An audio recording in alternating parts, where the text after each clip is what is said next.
কি রে বাবা, তুমি এটি বসে কান্দিচ্ছ কৃষক বাবা? আমি কি আর শখ করে গান দিচ্ছি? চাকরিটা আমার চলে গেছে, সেই চিন্তায় গান দিচ্ছি এটি বসে থেকে। তুমি আবার কিসের চাকরি করো? এক নানা সোহেল হয় তুমি আবার চাকরি করো? লেখাপড়া করো না তুমি? স্যার, 3 বেলা ভাতই পাইনি ঠিক মতো, লেখাপড়া কর্ম ক্যাঙ্কা করে আমি। ও আচ্ছা, তা তুমি কিসের চাকরি করিচ্ছিলে? আর চাকরিটা গেলই ক্যাঙ্কা করে? স্যার, আমি একটা হোটেলের চাকরি করেছিলাম। আজ সকালবেলা কাম করতে করতে একটা প্লেট হাতের থেকে ফসকে পড়ে গেছিল। পড়ে যায় প্লেটটা ভেঙে গেছিল। তারপরে সেটা দেখে ম্যানেজার আমাকে কি মারছে স্যার, সেই মারধর করছে আমাকে। কও কি বাবা, ওটা তো একটা অ্যাক্সিডেন্ট, তাই বললে কি তোমাকে ইনকে করে মারবি? স্যার, গরিব মানুষক মারলেই কি, মারছে তা না হয় ঠিক আছে স্যার, কিন্তু আজকের বেতনটা যে আমি পাবো না স্যার। বেতন না পেলে বাড়ির চাউল নিয়ে যাবো ক্যাঙ্কা করে। আর চাউল যদি না নিয়ে যায় তাহলে আমার বোন আমার মাও খাবে কি, সেই চিন্তায় আমি কান দিচ্ছি স্যার। কও কি বাবা, তুমি সংসার চালাও? তোমার বাপ নাই? তোমার বাপ কি করে? আমার বাপ মরে গেছে স্যার। আমাকে আগে মেলা টাকা পয়সা আসলো, আব্বার ক্যান্সার হয়েছিল, ক্যান্সারের জন্য অপারেশন করা লাগলো হয়নি। তা আমাকে যত টাকা পয়সা আসলো সব টাকা পয়সা খরচ করছে, তাও আব্বাক বাঁচাবার পায়নি স্যার। ও আচ্ছা বাবা, কান্দো না তুমি। আমি কথা করছি তোমার হোটেলের ম্যানেজারের সাথে, আর চলো আমি তোমার বাড়ির জন্য কিছু বাজার খরচ করে দিচ্ছি। এমনি এমনি কৃষক বাজার করে দেবেন স্যার? আমি তো এমনি এমনি বাজার করে নেবো না। তার চেয়ে আপনি আমাকে একটা কাম দেন, কাম করে যে কয় টাকা পাবো সে কয় টাকায় দেন। আচ্ছা, সেটা দেখা যাবে হিনি বাবা। তা বাবা, তুমি কোন হোটেলের চাকরি করিচ্ছিলে? স্যার, ও যে ওই মোড়ে একটা বড় রেস্টুরেন্ট নাই, সল্টেম্যান ভোদে হোটেল অ্যান্ড রেস্টুরেন্ট, ওটার চাকরি করেছিলাম আমি।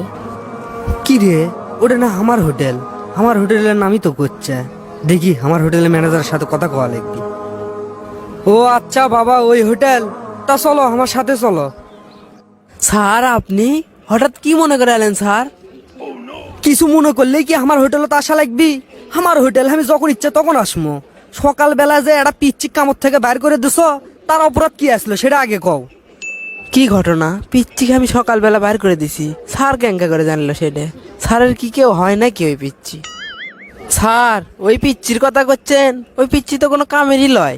ওই পিচ্চি সকালবেলা একটা প্লেট ভাঙছে স্যার, আজ তো একটা প্লেট ওই হাতের থেকে ভাঙে ফেলে দিল। তাহলে এক চাকরির থেকে বাইর করে দেবো না কি কর্ম স্যার? ও আচ্ছা, এই কথা। তা একটা কাম করেন, আপনিও এটি থেকে চলে যান, মানে আপনার চাকরিটাও গেল। স্যার স্যার, কি করছেন আপনি এগুলো?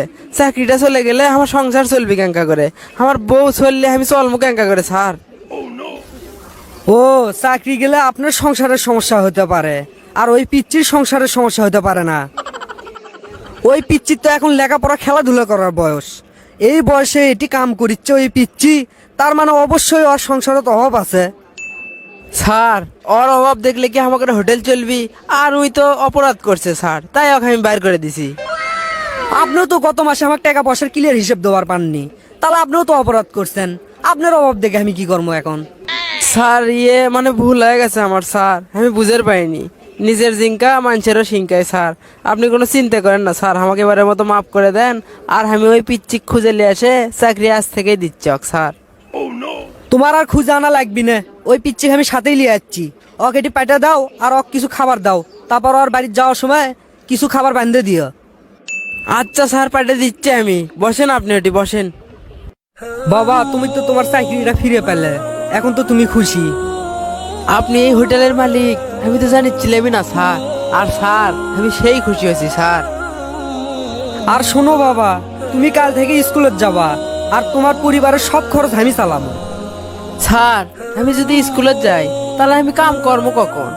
আর কাম না করে তো আমি আপনার থেকে টাকা নেবো না স্যার। আরে কাম করেই তো লেবা।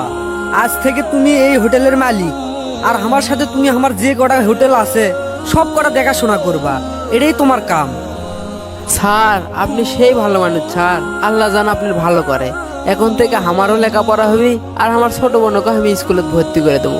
মা ওকে ভালো মন্দ খেলেবার পাবো স্যার। সুপ্রিয় দর্শক মণ্ডলী, আসসালামু আলাইকুম। আশা করি সবাই ভালো আছেন। ভিডিওটি কেমন লাগলো কমেন্ট করে অবশ্যই জানাবেন। আমরা আমাদের সামর্থ্য অনুযায়ী গরিব দুঃখীদের সাহায্য করব। হয়তো আমাদের অল্প কিছু সাহায্য তাদের পরিবারের কাছে অনেক বড় কিছু হয়ে দাঁড়াবে। প্রিয় দর্শক, ভিডিওটি যদি ভালো লেগে থাকে তাহলে অবশ্যই শেয়ার করবেন। ভিডিওটি শেষ পর্যন্ত দেখার জন্য অসংখ্য ধন্যবাদ।